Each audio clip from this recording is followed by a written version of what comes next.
Wow. So we're a little bit late, and we have tested all of the logistical capacities of the Cop27 venue. But thank you so much for joining us. I'm Rebecca Hubbard, the Program Director of Our Fish, and just like to welcome you and to thank the Ocean Pavilion and the Woods Hole Oceanographic Institution and the Scripps Institute of Oceanography for hosting us. Our Fish is a European campaign aimed at ending overfishing and achieving sustainable fisheries management as action on the climate and biodiversity crisis. We collaborate with scientists, fishers, artists, all range of stakeholders across Europe, and in order to accelerate a transition to low impact and low carbon fishing. So today's event is called Fish Are Carbon Engineers, and essentially we want to explore the role of fish in the ocean. They're keystones to the ocean biological pump, the system that is constantly working every day to store carbon away and helps really to protect us from the worst impacts of climate change. So that's why we had sound and then we didn't.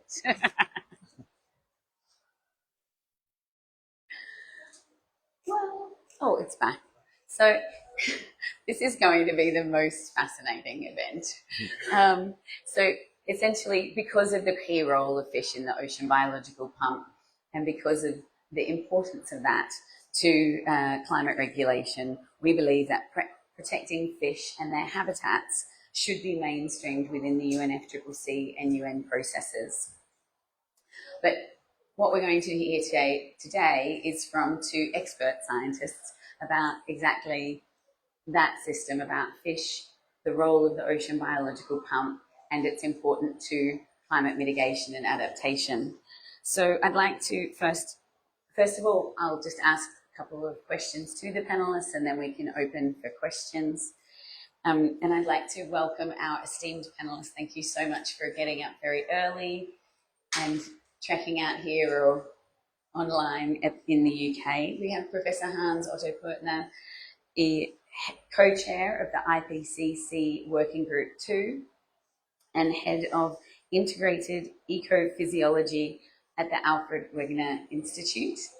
And online we have Dr. Emma Cavan, Research Fellow with the Department of Life Sciences at the Imperial College in London.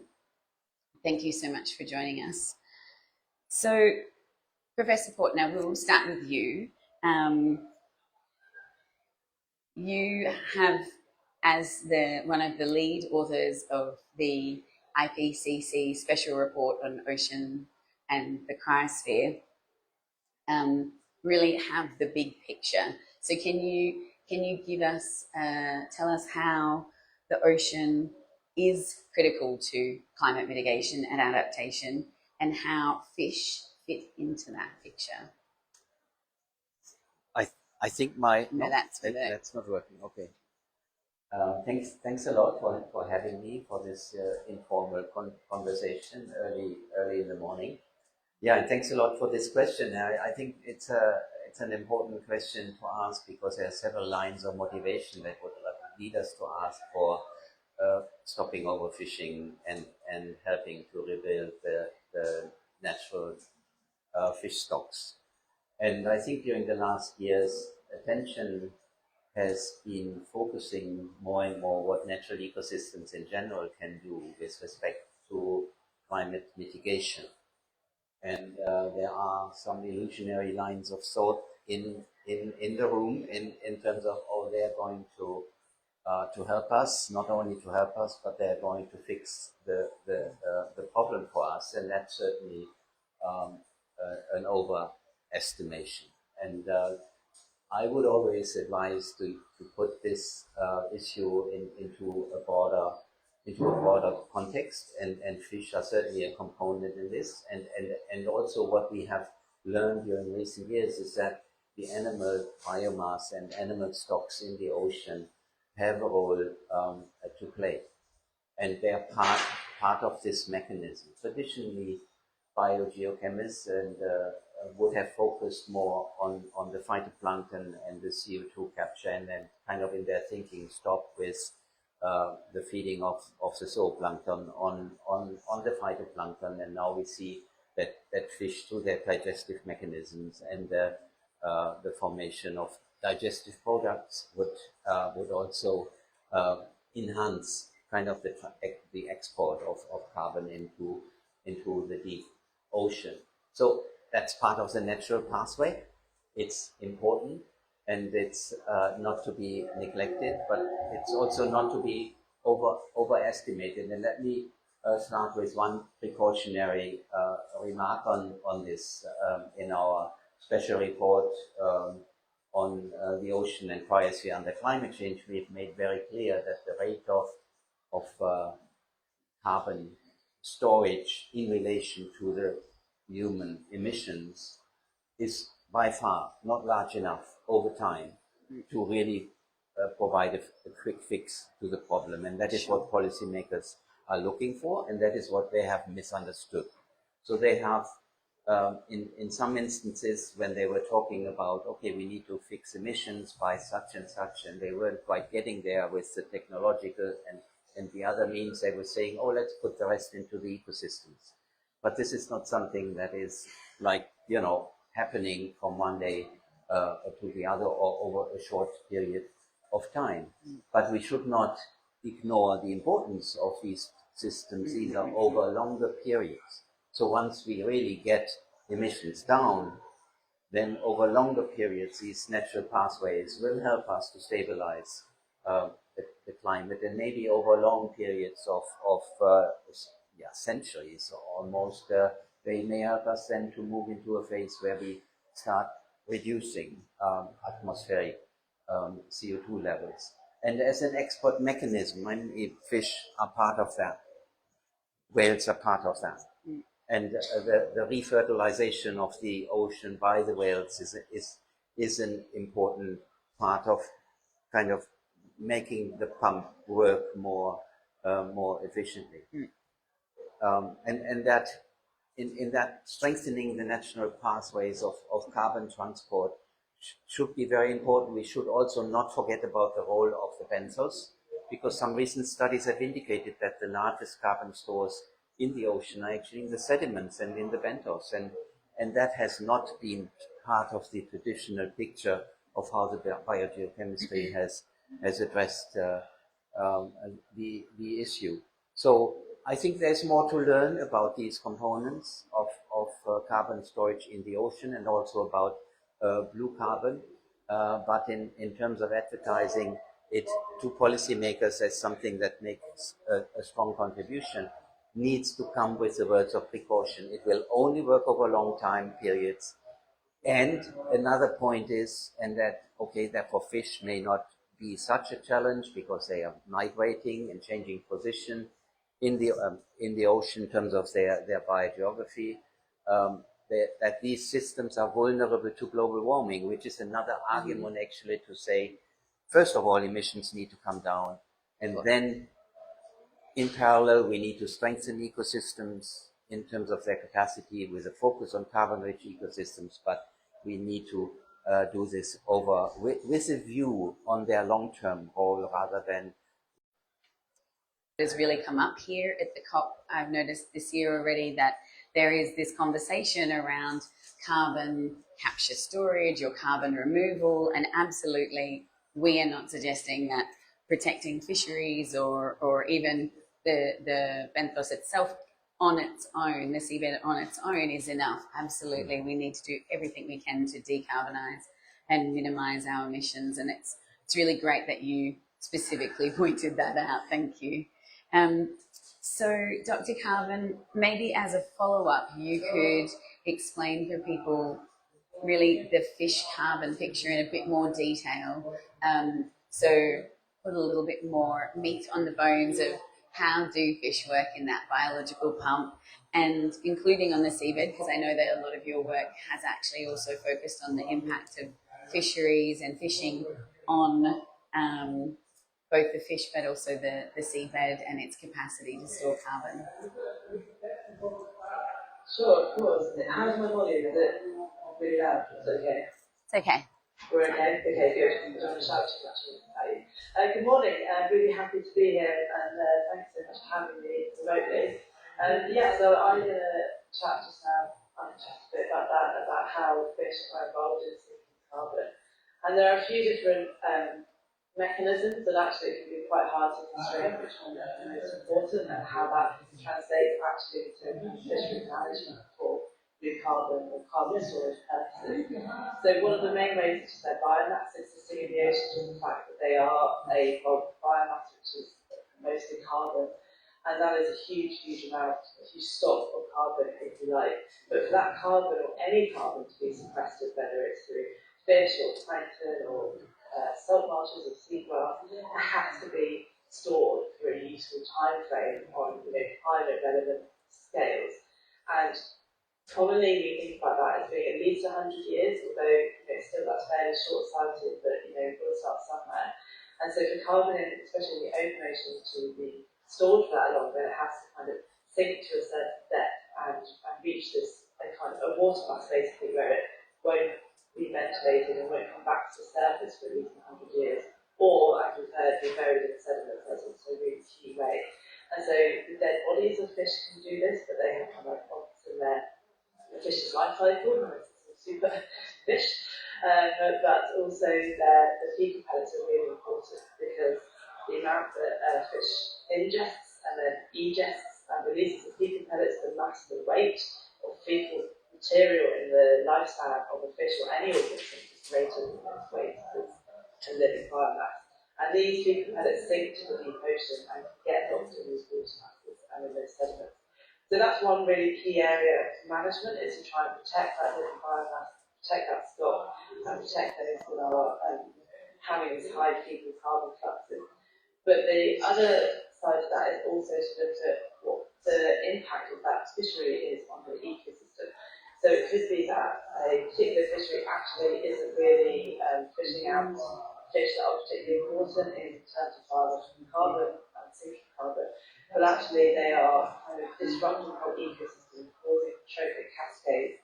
And what that means is basically they are changing the community of the rest of the food web. So it might be that there are more or less plankton or different types of plankton by removing that mid to high trophic level species. And those plankton are really key in the biological carbon because they are closest. Those, phytoplankton, they're the ones that are actually fixing carbon dioxide and converting it to organic carbon. And zooplankton and some fish are often those first grazers on that phytoplankton. And so there's two important messages there. Firstly, that there are indirect fishing by affecting the other organisms that are really important and that we know are important in sinking carbon, but also that it's this might just be my opinion, but really it's those low trophic level species that are most important or most efficient in sinking carbon, because they are closest to those phytoplankton, and less energy and less carbon has been lost during the whole kind of consumption up the food chain. And so there's, all in all, I guess my main message is there's definitely not a one-size-fits-all management strategy. You could have an anchovy fishery in one area of the ocean that, because of the depth of the water column and the water mass it lies on and the rest of the ecosystem, actually it's not appropriate to put in management for carbon purposes with some kind of other goal. However, a different anchovy fishery might have completely different circumstances and be really important in that. And so it's definitely a really complex issue. There's definitely a lot more to learn, but it's really exciting that we're having this conversation. Great, thank you. And so perhaps I think it would be interesting, maybe Professor Poertner, if you just want to touch a little bit more on the impact as well of fishing on the seabed. So we're talking about the impact of fish, because the way that I see it, there's three ways that fishing impacts on the ocean's capacity to mitigate climate change. One, it's the removal of the fish and the impact on the biological pump.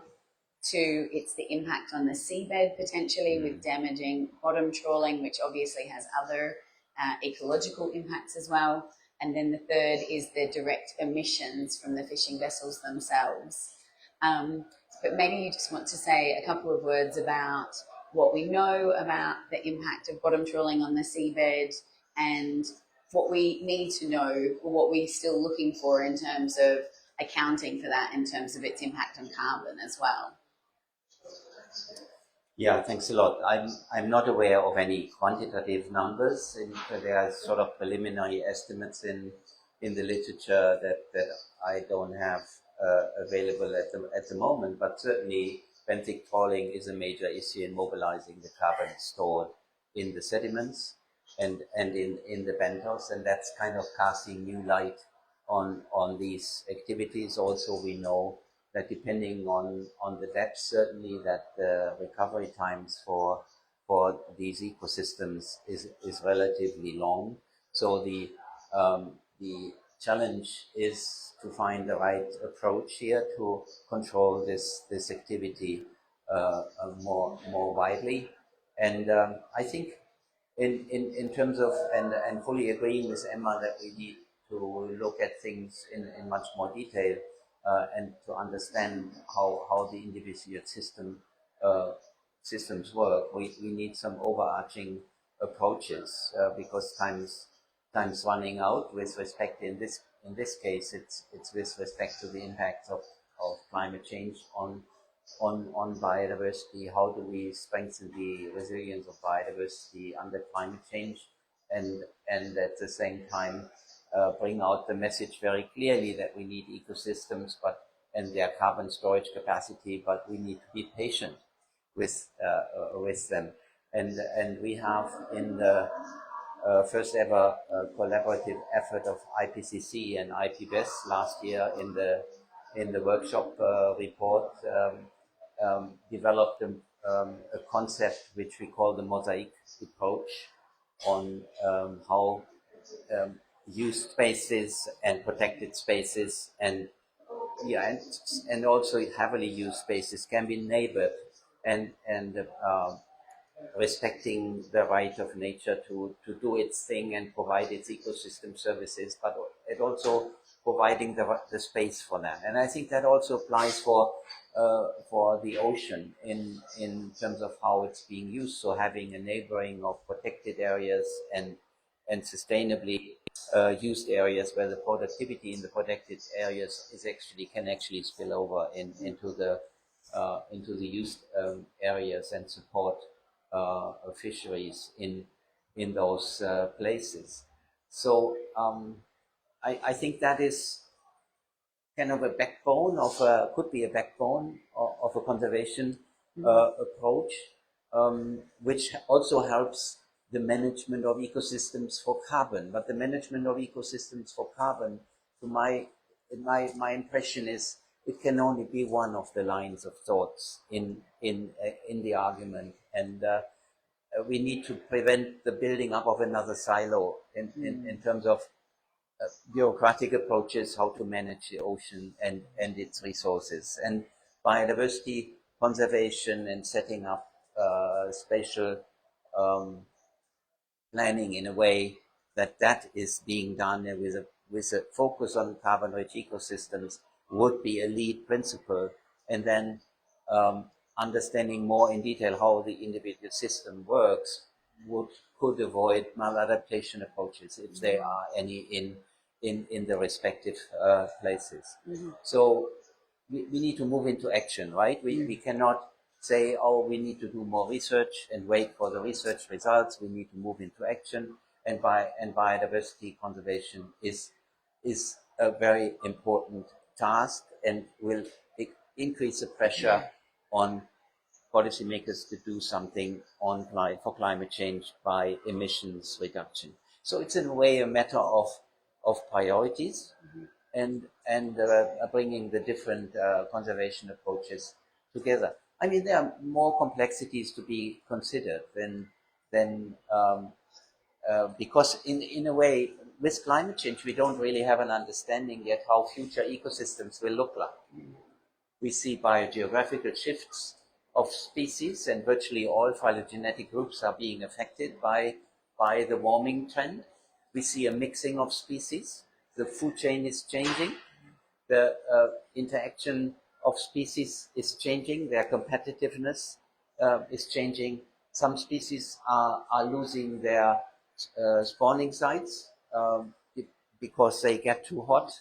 And we've done a meta-analysis that actually these principles are operative across all fish species in the marine and freshwater realm, that the narrowest thermal ranges are the ones for the offspring and for the spawners. So they are the most vulnerable. And if a species loses the spawning sites and thereby loses its habitat and has been part of the biological pump in an area, then there may be a new species coming in, but we, that is to be seen. Developing a picture for the future ocean in that respect is a challenging task. I think we can do some projections, but knowing in detail how future ecosystems will look like is currently not possible. That is why I'm arguing for such an overarching approach, which allows species to migrate and to find a new role in the new places, because climate change is going on, and it currently doesn't look like we are going to be able to keep global warming to 1.5, which would be a pity, and I can only encourage every effort to strengthen emissions reduction, and that is key. And we should not allow policymakers to look for excuses with respect to the abuse of natural ecosystems in their concepts. I think that is really a big concern for me.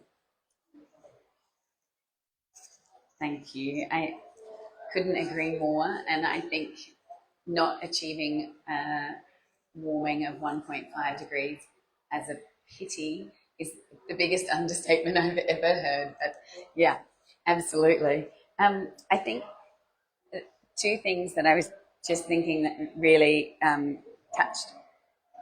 reflected from me on that is, one, exactly the fact that at the moment, the way that we're managing fisheries, we're not looking at their ecosystem and climate impacts, right?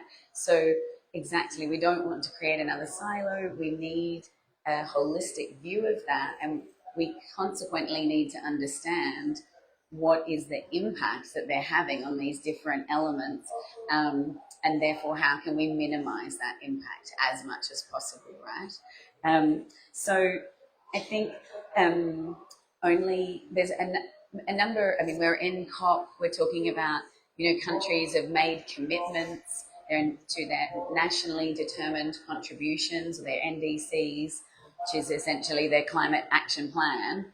A number of them have made more and more ocean climate action commitments, but very few have listed ecosystem-based management of fisheries as an NDC, even though many, many countries obviously have fisheries. Emma, maybe you have a reflection on this as well. How do you think we can encourage more nations to acknowledge fisheries management as carbon management and ecosystem management, and include it as priority climate action? And how do you think scientists can support that? Because obviously you guys are scientists, and that's your professional area. What do you think? Yeah, tough question, but very important one. Unfortunately, I think the issue is that, fisheries are a very, very, as you know, more than anyone possibly bet, a very complex issue in terms of policies. There's a lot of stakeholder interest and a lot of, emotion that comes with trying to change something that's happened in society for so long, compared to, for instance, sowing seagrass seeds doesn't upset so many people as, telling people that they can't fish in an area which they fish their families have fished for 100 years. So it's definitely a different issue than other kind of the coastal blue carbon stores, and it's really non-trivial.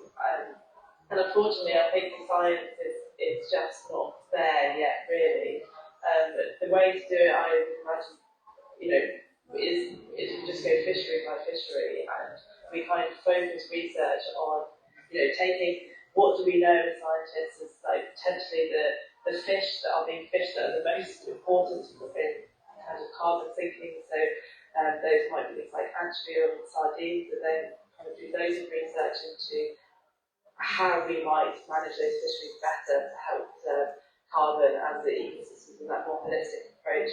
And also other work I've been doing has been looking into kind of where do fisheries overlap with those key plankton community sinkers, and shelf systems are really important for both fisheries and both plankton. And so we can already see from a global picture where we could hone in our research to focus it more.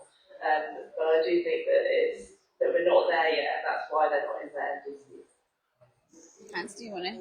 Yeah, I think as researchers we have to continue to build the big picture and the detailed picture as Emma indicates, and linking to policymakers is a very important point here. And the biggest challenge I see is overcoming the inertia in the understanding and in the development of conservation concepts by policy. If you think about that, the negotiation of fisheries quota in the EU, to a very limited extent, if at all, considers climate change in their deliberations, and then you think this cannot be. I mean, how far behind are these bureaucratic discussions? And obviously, people still work within their silo. So, whereas it is for everybody in the room probably very clear, yes, overcoming the silo and coordinating across is important. It's not yet happening to a sufficient degree between ministries and within ministries even, because of hierarchical issues and so forth. And that is something that is a very important point to change.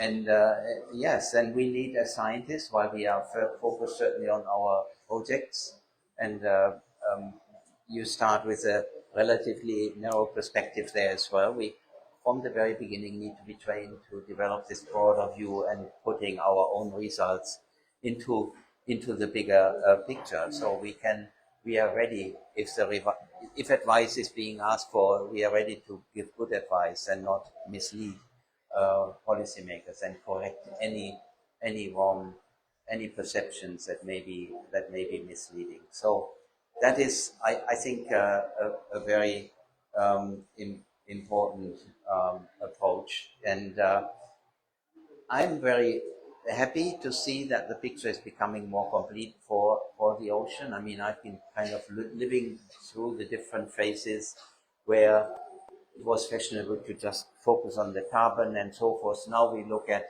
species and what individual species do in their environment and how they are vulnerable in their environment.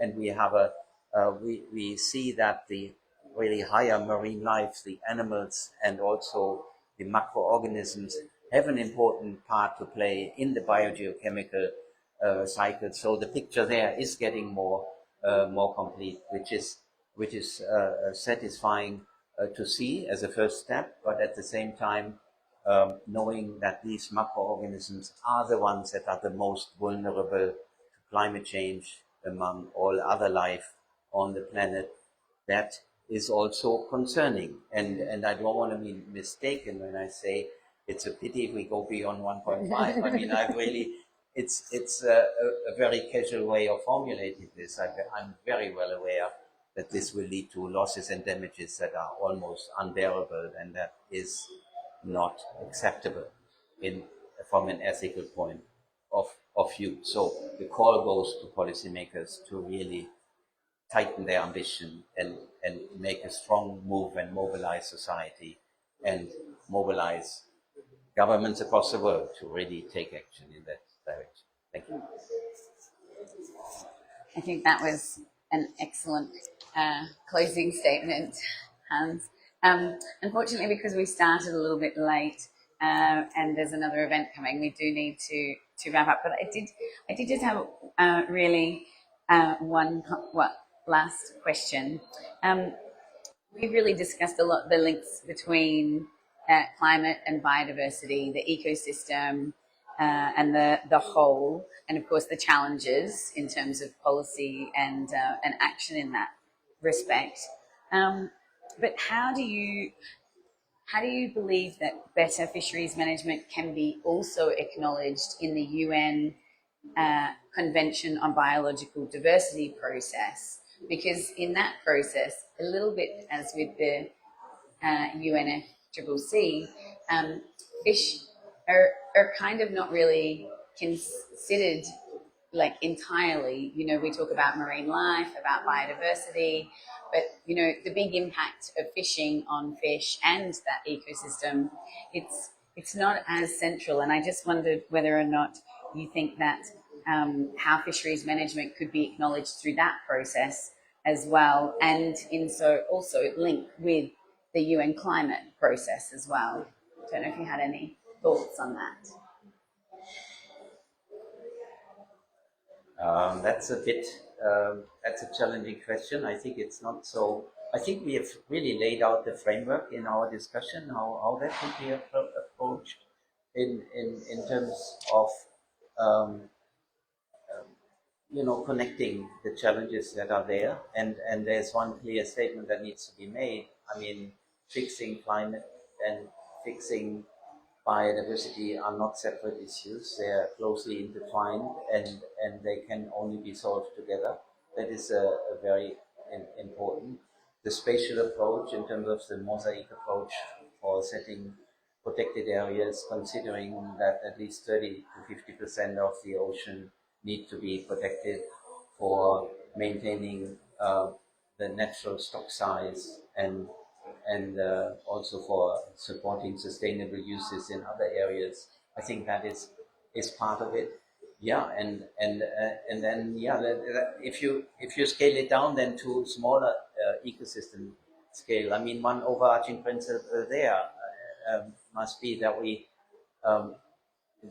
ecosystem health is a good concept in terms of seeing the diversity of species functioning and the resilience of ecosystems as targets that are important. And we've already discussed the carbon-rich ecosystems as being priority areas, but certainly we should not forget the others. And we should also not forget that with those approaches, supporting species health, ecosystem health, we are also supporting human health.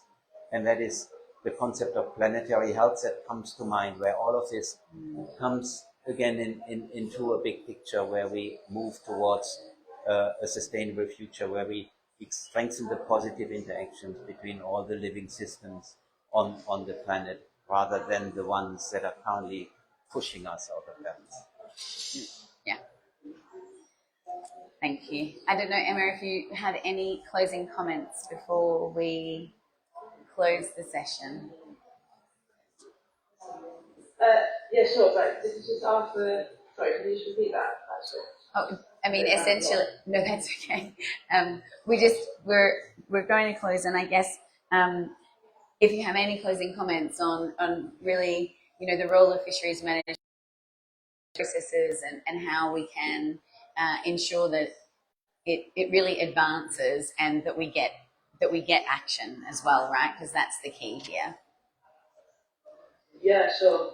Yeah, so with the UN and the biodiversity issue, I think that that could be really useful, right? Just for instance, like protecting seabeds that get absolutely hammered by trawling and become there's just no diversity there, but actually we know that all these corals and sponges. And yeah, I think that just working with management and policy and people like our fish and the back and NGOs to drive this forward, keep having these conversations and keep even if before as scientists we're really confident in the numbers, just to try and educate policymakers about these issues. I think it's really important. It takes so long to get anything through policy that we're having conversations now, hopefully in a few years we'll be able to see some kind of actual impact. Thank you. So thanks everybody. Thank you so much to Emma and to Hans for your time.